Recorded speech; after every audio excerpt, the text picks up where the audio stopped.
Future Car 2030 be flexible.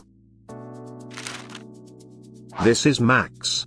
Max is sitting in a wheelchair and has to contend with many problems in his everyday life. Because of his disability, he is heavily dependent on the help of others. That's Linda. Linda is 16 years old, lives on the countryside and likes to spend time with her friends. Max passionately plays basketball.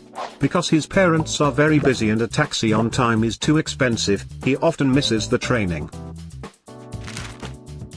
Linda is reliant on being driven by others due to her home's location and the poor public transport there, especially when it comes to party visits.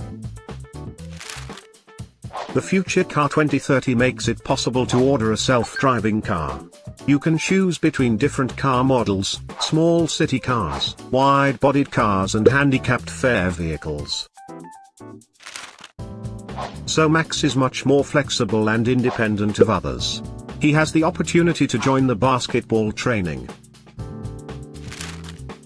Linda can reach her destination faster thanks to this innovation and is independent of the traffic connections. The Future Car 2030 also offers other disadvantaged people the opportunity to move more flexibly and to be independent.